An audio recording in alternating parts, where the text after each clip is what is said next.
말씀은 빌립보서 1장 3절입니다.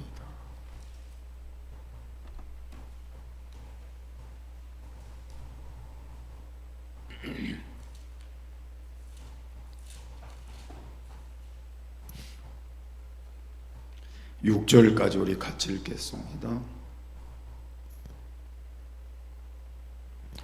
내가 너희를 생각할 때마다 나의 하나님께 감사하며 간구할 때마다 너희 무리를 위하여 기쁨으로 항상 간구함은 너희가 첫날부터 이제까지 복음을 위한 일에 참여하고 있기 때문이라.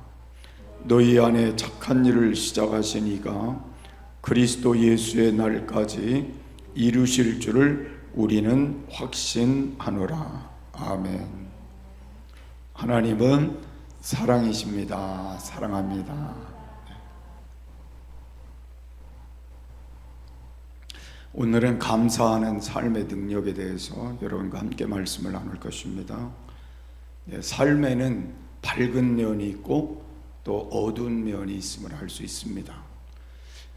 우리가 밝은 면을 보는 사람은 늘 감사를 선택하여 살아갈 수 있고, 어두운 면을 보는 사람은 늘 불평하는 쪽을 우리가 보고 살아갈 수도 있습니다. 그런 의미에서 어쩌면 우리는 선택이 중요하다 하는 생각을 우리가 할 수가 있겠습니다. 그래서 감사를 잃어버리고 사는 사람은 불평이 늘 가슴에 있을 수밖에 없지만, 그리고 원망이 있을 수밖에 없지만, 우리가 그 선택을 감사 쪽에 두는 사람은 하나님 안에서의 삶이 늘 즐겁고 기쁜 삶으로도 가게 되지 않을까, 그런 생각을 할 수 있습니다. 저는 생각을 바꾼다는 게 굉장히 중요하다, 그렇게 생각을 합니다. 어떤 상황이 우리에게 닥치는 건 동일할 수도 있습니다.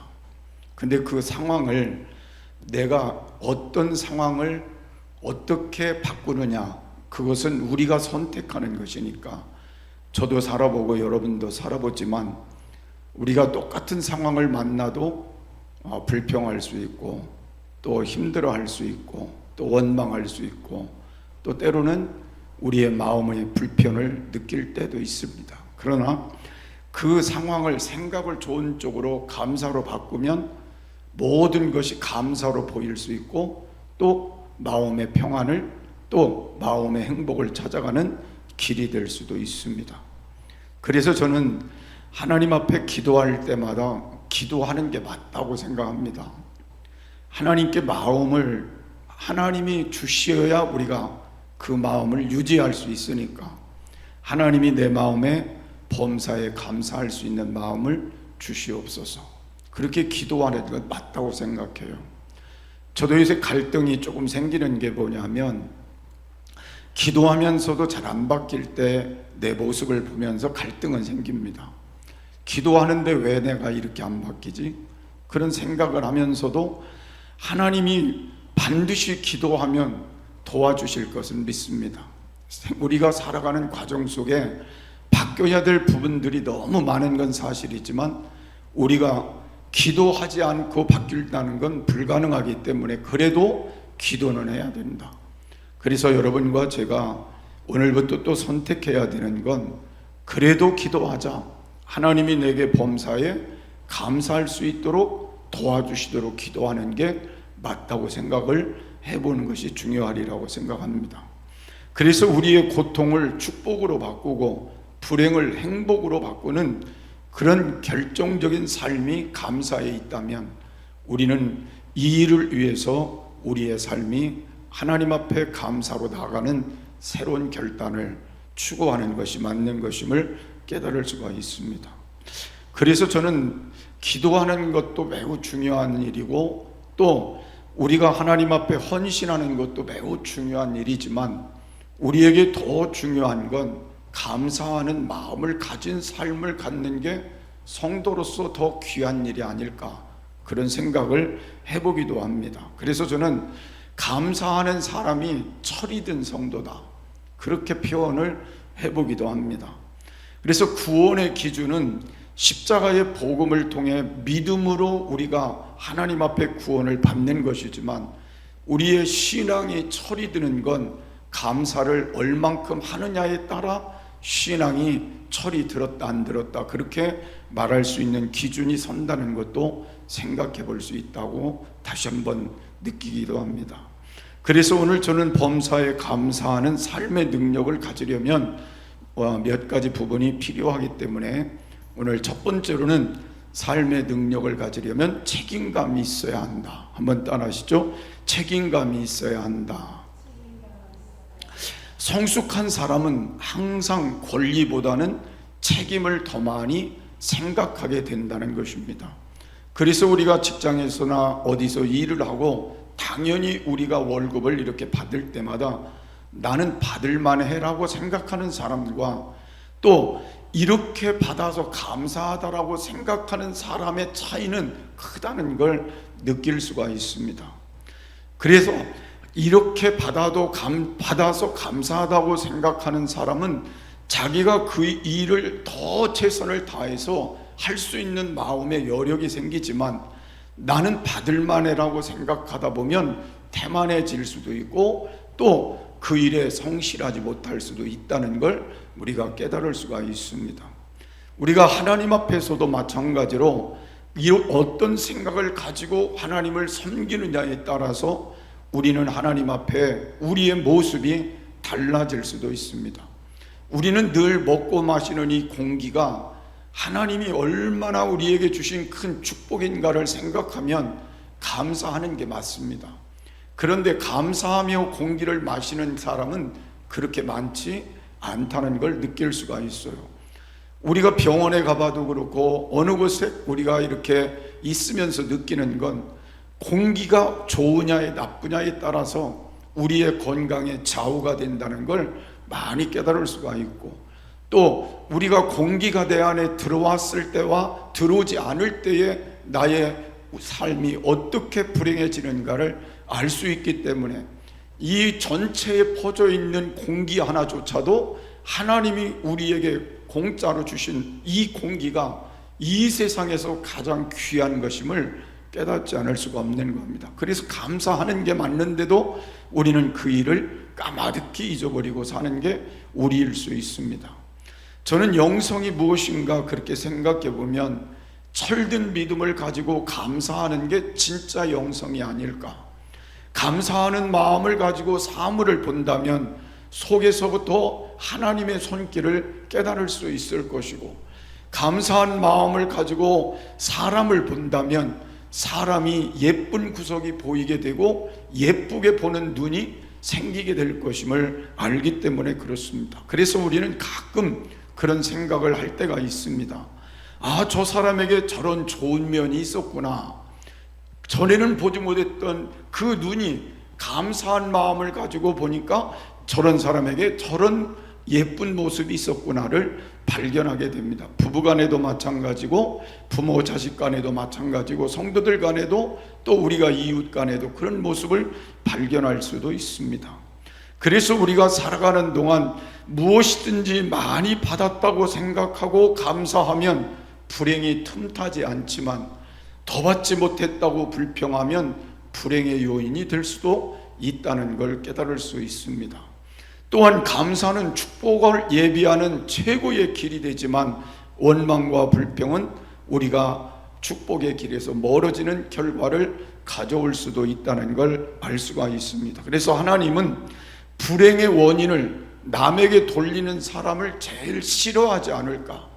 저도 이렇게 살아보면서 느끼는 게, 불행의 원인이 남에게 있는 게 아니라 나에게 있는데도 우리는 자꾸 다른 사람에게 전가시키려 하는 게 우리의 모습인 걸 발견할 때가 많습니다. 그래서 다시 한번 우리가 이걸 다시 깨닫고, 모든 원인이 내게 있음을 알고 그 책임을 내가 지고 나가게 될 때 우리는 거기에서 자신의 모습을 보며 감사를 찾을 수 있고 더 좋은 결과를 만들어내게 된다는 걸 깨달을 수가 있는 것입니다. 그래서 하나님은 남을 원망하는 사람, 불평하는 사람을 하나님이 쓰신 적은 별로 없습니다. 그래도 그 어려움 속에서도 책임을 다하고 그리고 감사할 줄 아는 사람, 거기에 하나님의 주신 은혜, 사람에게 받은 은혜들을 기억하며 자기의 책임을 진심으로 감사해서 감당하는 사람을 하나님이 쓰신다는 걸 알 수가 있습니다. 그래서 우리 모두가 이런 사람으로 변화되어 살아가는 귀한 은혜가 있기를 바랍니다. 두 번째로 감사하는 삶의 능력을 가지려면 헌신해야 된다는 걸 깨달을 수 있습니다. 감사하는 마음은 대개 헌신하는 데서 나온다는 걸 알 수 있습니다. 사도 바울이 오늘 빌립보 교회에 교인들에게 감사하는 표현을 썼는데, 그 감사의 표현 속에는 바울 사도의 선교 사역 속에 그들의 헌신과 후원이 있었기 때문에 그거에 대한 감사의 표현을 했습니다. 수시로 바울이 선교하는 것을 위하여 선교 헌금을 빌립보 교회가 만들어서 보내주었고, 로마 감옥에 갇혀 있을 때는 헌금도 해줬을 뿐 아니라 동시에 에바브로디도라고 하는 사람을 보내서 옥중을 해서 수발을 들게 한 일들을 살펴보면서, 이제 우리는 말과 우리가 혀로만, 또 우리가 그것으로만 감사하는 게 아니라 자기의 것을 들여서 헌신하는 그것 때문에 그 감사의 능력이 나올 수 있게 하는 것이 더 중요하다고 하는 걸 가르쳐 주고 있는 것입니다. 그래서 헌신은 사람의 마음도 움직이고 하나님의 마음도 움직인다는 걸 알 수 있습니다. 이제 우리는 신앙의 틀을 받는 삶이 아니라 드리는 삶에 두는 것이 맞다고 하는 삶을 다시 한번 깨닫는 귀한 시간이 되었으면 좋겠습니다. 그래서 드리는 그 삶을 통해서 우리는 자신도 유익이 되지만 다른 사람들에게도 유익이 되는 삶이 와준다는 것을 깨달을 수 있고, 또 우리가 헌신하고 또 우리가 드리고 주는 삶을 통해서 우리의 믿음도 성장이 될 수 있다는 걸 깨달을 수가 있습니다. 그래서 반드시 믿음은 헌신이 함께 가는 곳에 믿음의 성장이 있다는 걸 알 수가 있습니다. 그래서 우리는 이 세상을 살면서 점점 우리가 헌신의 모험을 많이 해가며 사는 것이 우리의 신앙의 좋은 모습이다, 그렇게 여러분은 믿으시고 그런 곳에 하나님의 축복도 더불어 함께 하신다는 그 믿음도 가지시는 귀한 은혜가 있기를 바랍니다. 그래서 특히 우리는 어려울 때에 더 많이 헌신하는 게 맞습니다. 어려울 때에 본능적으로 우리는 불평하기가 쉬운데, 우리가 거꾸로 그 어려울 때에 우리는 하나님 앞에 사람 앞에 더 헌신적으로 살아갈 수 있도록 우리의 삶을 바꾸어 가게 되면 나도 좋아지고 그 문제 속에 좋은 결과를 얻게 되고 또 그 주위가 밝아진다는 사실을 알기 때문에 그렇습니다. 그래서 우리 모두는 이제부터 내가 헌신함으로 감사의 능력을 나타내며 살아보자, 그런 마음으로 여러분이 가정으로 돌아가 진정한 헌신으로 여러분들이 가정을 감사의 능력의 바탕을 만들어가는 기틀을 마련하시기를 바라고, 이것이 여러분의 삶의 아름다운 결과를 만드는 귀한 은총이 있기를 바랍니다. 또 감사하는 삶의 능력을 가지려면 꾸준해야 된다고 말씀하고 있습니다. 5절의 말씀을 보면 첫날부터 이제까지 복음에서 너희가 교제함을 인함이라, 그렇게 말씀했는데, 빌립보 교인들은 사랑과 헌신만 있었던 것이 아니라 그 사랑이 꾸준했다. 그래서 첫날, 그들이 은혜를 받은 첫날부터 지금 이 편지를 쓰는 그 시간까지 그들의 사랑과 그들의 헌신과 그들의 후원이 변함없이 꾸준했다는 걸 말씀하고 있는 것입니다. 저도 목회를 쭉 해보면서 가장 감동이 되는 그런 분들이 있다면 제 생각에는 꾸준한 분들이라고 그렇게 생각이 됩니다.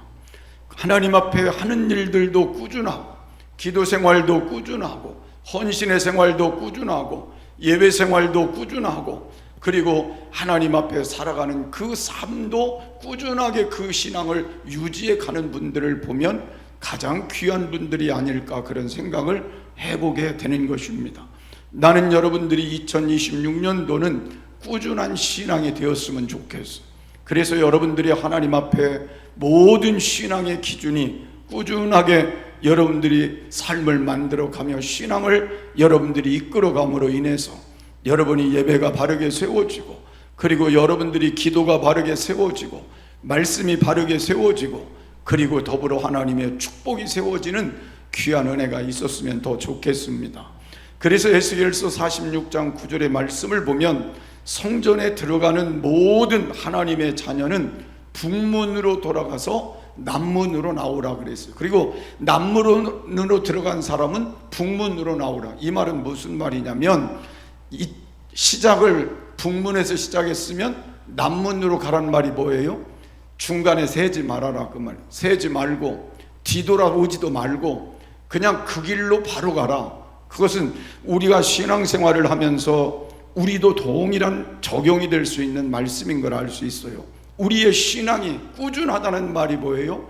처음부터 시작해서 그 길로 끊임없이 앞으로 가는 것이 꾸준한 신앙이 아니겠어요? 그래서 여러분들이 하나님 앞에 이 신앙 2026년도에는 시작한 예배가 꾸준함으로 끝까지 2026년도 마무리되기를 바라고, 여러분의 기도 생활도 그렇게 되기를 바라고, 말씀 생활도 그렇게 되기를 바라고, 또 여러분들이 하나님께 헌신하는 것도, 봉사하는 것도 그렇게 꾸준하게 하나님 앞에 살아가게 될 때 하나님이 이것을 귀하게 보실 것이고, 귀하게 보신 만큼 하나님도 축복하시는 은혜를 허락해 주실 줄을 믿으시기를 바랍니다. 그래서 우리는 어떤 상황도 마찬가지로 꾸준한 사람들이 성공하고, 꾸준한 사람들에게 결과가 좋고, 꾸준한 사람들에게 더 좋은 영향을 끼치게 되는 걸 알 수가 있습니다. 그래서 오늘 우리는 꾸준한 신앙이 하나님 앞에 더 좋은 결과를 만든다면, 여러분들이 이런 마음을 가지고 하나님 앞에 감사의 삶도 꾸준하게 여러분이 가지시고 살아가는 그런 삶이 되었으면 좋겠습니다. 우리는 감사를, 제가 설교하기 전에 감사에 대한 표현을 좀 잘 하려고 마음은 되게 잘 먹었는데 그게 안 되더라고요. 그래가지고 실패를 했어요. 나는 감사를 이번 주간에는 내가 설교하니까 감사를 좀 많이 해야지 그랬는데 다른 주간보다 더 많은 실패가 왔어요. 그래서 제가 하나님께 부끄럽다는 그런 생각을 하면서 오늘 설교를 하는 것인데, 우리가 살아가는 동안 정말 하나님이 주시지 않으면 내 마음과 생각을 바꿀 수가 없는 거예요. 실패할 수밖에 없는 거예요. 그래서 제가 오늘 아침에 놀러와서 하나님, 제 생각을 다시 바꿔주시고 제 모든 언행을 바꿔주시고, 그리고 하나님 앞에 내가 결정한 것들이 꾸준해질 수 있도록 도와주시고, 그런 삶을 하나님 가져갈 수 있도록 함께해 주시옵소서. 그런 마음을 담아서 기도하는 그런 생활, 다시 한번 우리가 새벽에 아침에 한 적이 있는데, 여러분들도 어찌건 우리는 감사도 꾸준히 하는 삶이 필요하다. 그래서 여러분들이 이러한 능력 안에서 하나님께 승리하는 그런 신앙이 되면 좋겠습니다. 또 여기 보니까 교제도 꾸준해야 된다, 그렇게 말씀했어요. 복음 안에서 꾸준한 교제가 필요하다고 말씀하고 있습니다. 여러분, 우리가 살아가는 동안 사람은 독불장군은 없습니다. 자기 혼자 아무리 잘하려고 해도 혼자는 안 되는 것이 이 세상임을 알 수가 있습니다. 우리가 잘 아는 엘리야도 하늘에서 불이 내려서 제단을 사르고 하나님 살아계심을 증거하는 능력 있는 그러한 종이었지만, 그도 어려운 일을 만나고 자기 혼자라고 생각했을 때 이스벨에게 쫓겨가면서 그가 낙심하고 실망했던 그런 순간이 있었던 걸 우리가 성경을 통해 알 수가 있습니다. 그런데 그때 하나님께서 하신 말씀이 뭐냐면, 열왕기상 19장 18절의 말씀을 보면, 엘리야야, 너는 혼자가 아니다.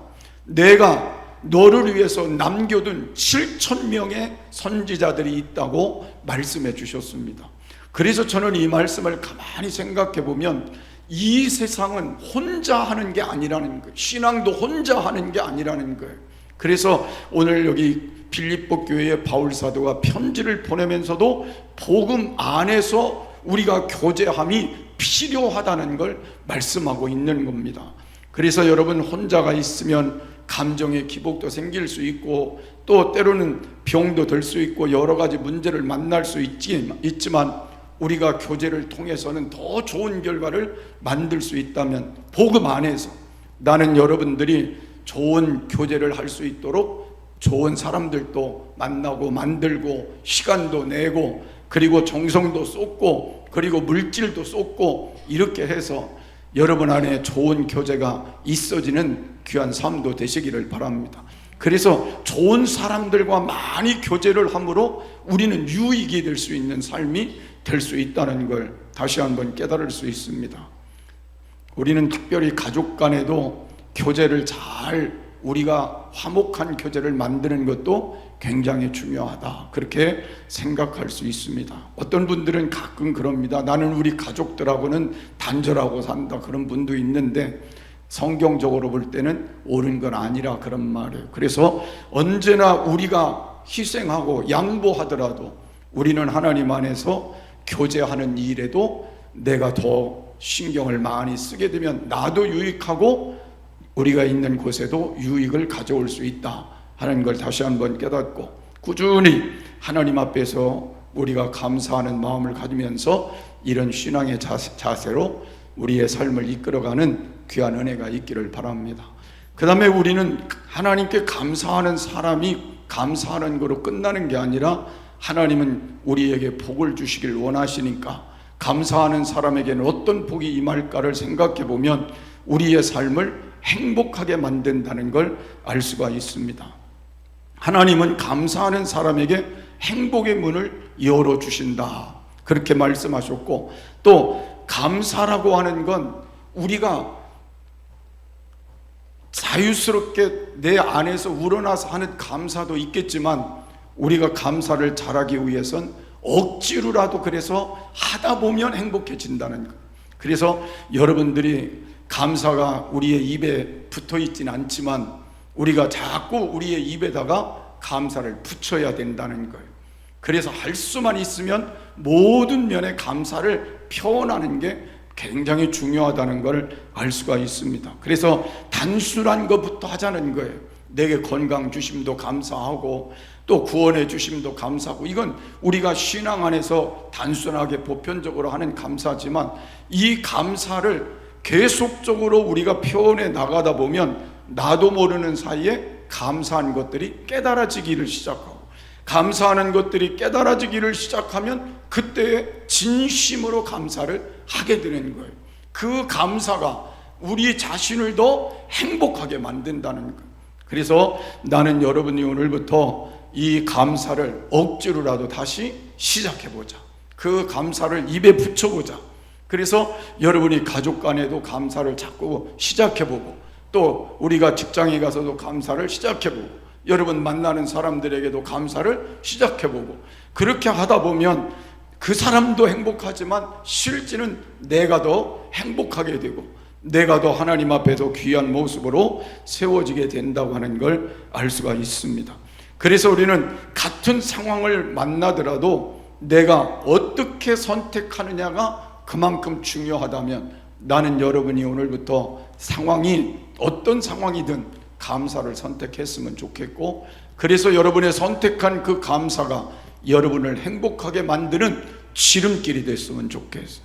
그래서 오늘부터 하나님 앞에 이 감사의 모습을 다시 한번 회복하는 귀한 은혜가 있었으면 좋겠습니다. 사람들은 그렇게 말합니다. 좋은 걸 받았으니까 내가 그것 때문에 감사하고 더 행복해질 수 있다고 그렇게 생각할 수 있지만 오늘 우리가 살아가는 동안은 꼭 좋은 것만 받았기 때문에 감사한 일이고 행복한 그런 것들이 아닐 수도 있다는 걸 우리가 깨닫는 부분도 있어야 된다고 하는 걸 알 수 있습니다. 우리가 살아가다 보면 병이 들 수도 있잖아요.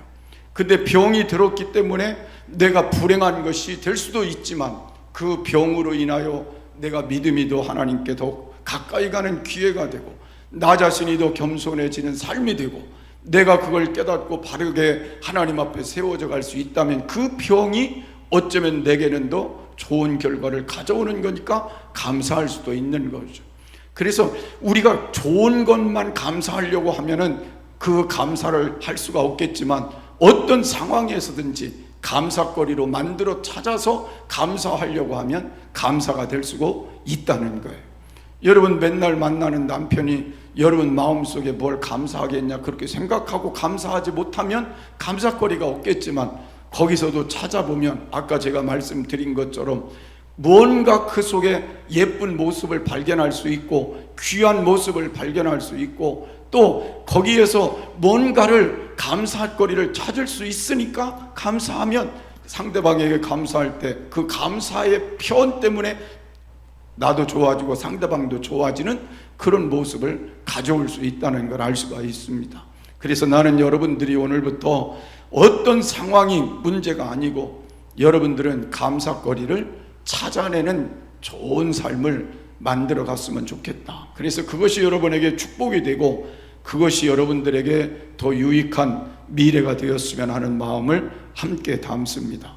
그래서 우리는 살아가는 동안 하나님 앞에 꼭 깨달아야 될 것은, 하나님이 내게 많은 걸 주셨기 때문에 내가 감사할 것이 진짜 많은데 실제는 깨닫지를 못해서 못하는 거니까, 우리가 깨닫도록 하나님 앞에 기도하고 깨닫는 그 신앙 안에서 감사가 오늘 2026년도에 여러분에게 이루어졌으면 더 좋겠다, 그런 생각을 함께 나눕니다. 또 결론은 이렇습니다. 감사는 우리의 삶을 능력 있게 만들 수 있다는 거예요. 우리가 살아가면서 진짜 감사한 건 하나님이 주신 거든 사람이 주신 거든 과분하다고 느낄 때는 감사할 수 있어요. 남편이 해주는 것도 과분하고 아내가 해주는 것도 감사하다 그러면 거기서 감사할 수 있어요. 과분하다고 느껴야 감사하는 거예요. 사람들은요, 아무리 좋은 걸 주고 많은 걸 줘도요, 과분하게 느끼지 못하면 감사가 안 나와요. 근데 조그만 걸 주어도 과분하다고 느끼면 감사가 되는 거예요. 그래서 오늘 우리는 추상적인 그런 감사보다는 우리가 하나님 앞에 과분한 그 마음을 내 안에 가지고 감사를 찾아갔으면 좋겠다.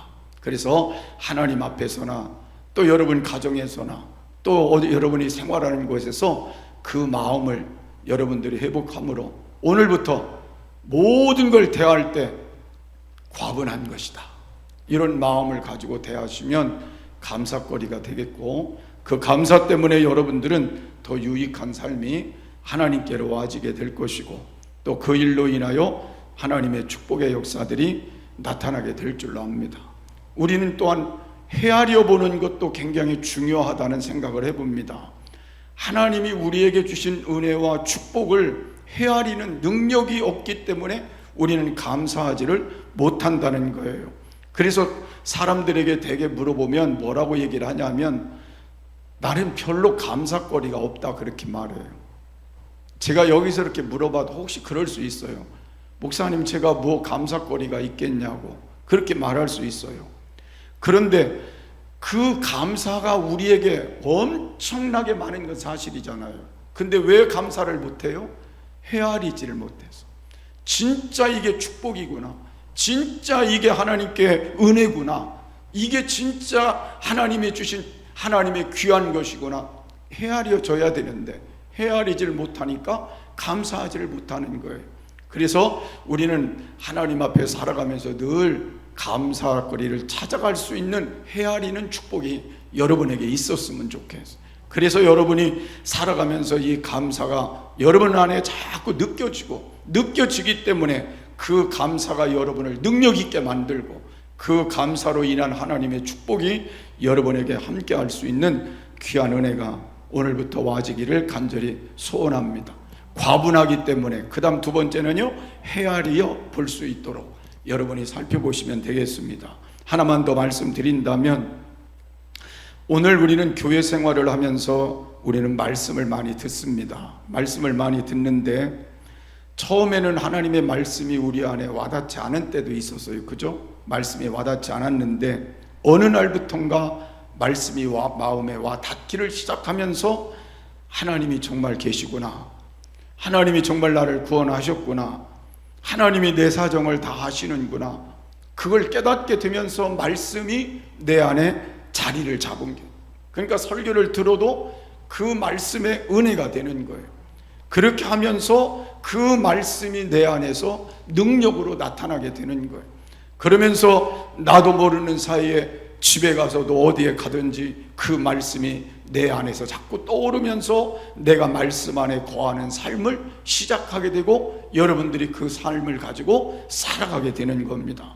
이런 말씀이 우리 안에 능력으로 와지게 되면서 거기서부터 우리가 변화가 생기는 거예요. 감사가 생기고, 그리고 하나님 앞에서 우리가 말씀대로 살아가는 능력이 와지고 우리의 삶이 선한 쪽으로 가게 되고, 그리고 헌신하게 되고, 그리고 우리의 삶이 책임을 가지고 하나님께 감사하는 삶으로 나가게 되는 거예요.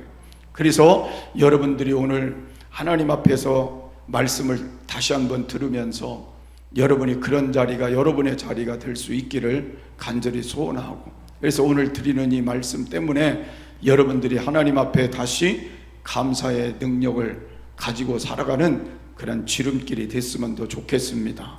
그래서 우리는 오늘부터 밀어낼 거는 불평과 불만은 다 밀어내고 원망도 밀어내고, 오늘 우리는 감사를 여기다 채워나가는 새로운 변화가 생겨서 어제까지는 힘들었던 게 오늘부터는 여러분을 행복하게 하는 새로운 길이 열려지기를 간절히 소원하고 그 삶을 통해 남은 시간도 복되기를 바랍니다.